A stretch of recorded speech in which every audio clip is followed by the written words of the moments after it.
शाहीन अफरीदी को लेकर एक कैंपेन चलाई जा रही है और कहा जा रहा है कि शाहीन अफरीदी को वापस भेजा जाए डोमेस्टिक क्रिकेट में या उन्हें भेजा जाए एनसीए में, ताकि उनकी बॉलिंग के जो मसाइल आ रहे हैं वो सही किए जाएं। अब यहाँ पे बहुत सारी बातें मैं करना चाहूंगा, शायद कुछ अच्छी ना भी लगे कुछ लोगों को, मगर भाई पहली बात तो यह है कि वो कौन सा एनसीए और कौन सा डोमेस्टिक है जिसकी आप बात कर रहे हैं। आप किस जमाने में रह रहे हैं और कहाँ आप बातें कर रहे हैं। आज तक कौन सा इंटरनेशनल प्लेयर आपका ऐसा था जिसको आपने ऑस्ट्रेलिया में खेलते हुए उठाया, अपने एनसीए में या अपनी डोमेस्टिक में भेजा और वहां से उसको रिफॉर्म करके आप टीम में वापस लाए। मुझे तो ऐसा कोई नाम याद नहीं है, शायद मेरे इल्म में कोई कमी है। कौन सा आपका एनसीए का स्ट्रक्चर रह गया और कौन सा आपका डोमेस्टिक का स्ट्रक्चर है जिससे वो रिफॉर्म हो जाएगा। एक बात तो ये समझ नहीं आई। दूसरी ये कि शाहीन अफरीदी कोई कल का बच्चा तो नहीं है कि उससे अचानक बॉलिंग होनी बंद हो गई है तो अब उसे जाके दोबारा एबीसी सीखनी है एनसीए के अंदर।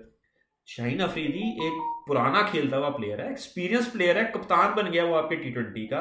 अगर उससे कोई थोड़ी बहुत मुश्किल हो रही है, उसका ताल्लुक किसी इंजरी से हो सकता है, आउट ऑफ फॉर्म है, कोई मेंटल उसका इशू है, तो वहां पे कोचेस क्यों मौजूद हैं? वो मौजूद है, बॉलिंग कोच वहां पे है, वहां टेक्निकल स्टाफ है, वहां हर तरह की फैसिलिटी है। वो ऑस्ट्रेलिया में बैठा हुआ है, वसीम अकरम कमेंट्री बॉक्स में बैठा हुआ है। आखिर वहां ऐसी किस चीज की कमी है जो आपको लगता है कि हमें शाहीन अफरीदी को वहां से वहां भेजना है?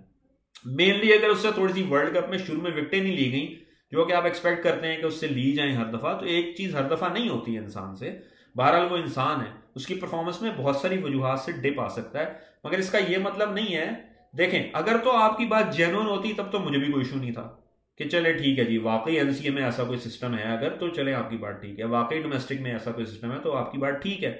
मगर वहां ऐसा क्या सिस्टम है जो उसको वहां पे नहीं मिल सकता? 26 को अगला मैच है, आप उसकी जगह किसको खिलाना चाहते हैं? बिल्कुल मेरे समझ में नहीं आती, सिवाय इसके कि ये कोई एजेंडा ड्रिवन है।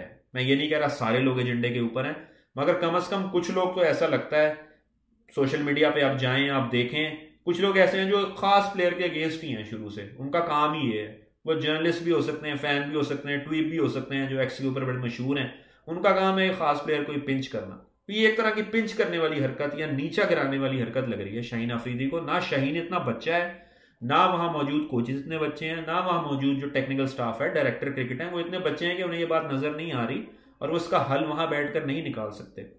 There is enough time, even 26 के मैच में, जहां पे आप उसकी वीडियोस देख सकते हैं, एनालाइज कर सकते हैं, बहुत कुछ कर सकते हैं। और ना वो इतना इनएक्सपीरियंस्ड आदमी है कि उसको कोई बहुत टाइम चाहिए या बहुत अपने आप को दोबारा प्रूव करना है। हैविंग सेड दैट, हो जाता है ऐसे प्लेयर्स के साथ कि उनकी बॉलिंग वैसी नहीं रहती जैसे शुरू में थी। एक दफा सकलैन के साथ हो गया था, सईद अजमल के साथ एक्शन रिमॉडलिंग के ऊपर हो गया था।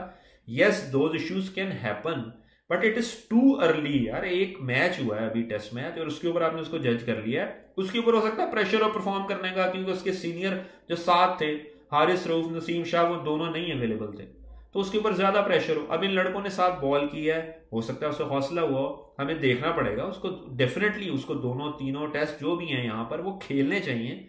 और ये बहुत अर्ली है एक प्लेयर के ऊपर प्रेशर डालना, और बिल्कुल रीजनेबल नहीं है जो बात हो रही है। और ये अगर हो रही है तो देखना चाहिए कि इसके पीछे क्या जेन्युइन सेंटिमेंट्स हैं या कोई एजेंडा है। और ये बहुत ज्यादा क्रिकेट में हो रहा है इस वक्त, पॉलिटिक्स हो रही है, प्लेयर्स बाकायदा हायर कर रहे हैं अपने आप को प्रमोट करने के लिए, माजरत के साथ। बाज दफा तो इतना ऑब्वियस होता है कि कहने की जरूरत ही नहीं होती कि क्या हो रहा है, क्योंकि आपको नजर आ रहा होता है, अंधे को भी नजर आ जाता है। तो ये काम ना करें और जेन्युइन बात करें। जेन्युइन बात ये है, हाँ हमने तनकीद की है, हम दोबारा बताते हैं कि शाहीन अफरीदी से वाकई बॉलिंग नहीं हुई पहले टेस्ट में, बट दैट डजेंट मीन कि हम उसको कहें कि यार अब आपका ये लेवल आ गया कि आपको दोबारा डोमेस्टिक में अपने आप को प्रूव करके आना पड़ेगा। हमें उसे टाइम देना है, हमें उसे मेंटली रिलैक्स रखना है, कोचेस को उसको स्ट्रेंथन करना है कि भाई आप ही हो, आपने ही परफॉर्म करना है। टेक इट इजी, प्रेशर ना लो, अपनी नेचुरल गेम खेलो। ये लड़के जो आ गए ये भी अच्छे ही हैं, I am sure he will bounce back. और हाँ, अगर आपको वाकई 2 टेस्टों के बाद या एक आधी और सीरीज के बाद लगता है कि ही इज डन, तो फिर आपको ऐसी बात सोच सकते हैं। बट राइट नाउ ये कहना जो है ये ना सिर्फ टू अर्ली है, बट थोड़ी सी ज्यादती भी है शाहीन शाह अफरीदी के साथ। और हम बिल्कुल तनकीद करेंगे अगर दूसरे मैच में अच्छा ना खेला, अगर तीसरे में अच्छा ना खेला, बॉलिंग नहीं हुई, मगर जिस लेवल का वो प्लेयर है, जो उसकी सर्विसेज है, हमारे ख्याल से ये थोड़ा बिलो द बेल्ट है। तो काइंडली ये हरकतें ना करें। उम्मीद करते हैं कि शाहीन वापस आए इंशाल्लाह, जो उसकी फॉर्म थी पहले, जो उस एक्सपेक्टेशन थी वो पूरा करे। ही इज अ सर्वेंट जिसने बहुत सर्व किया पाकिस्तान क्रिकेट को, ही डिजर्व्स अ बैकिंग।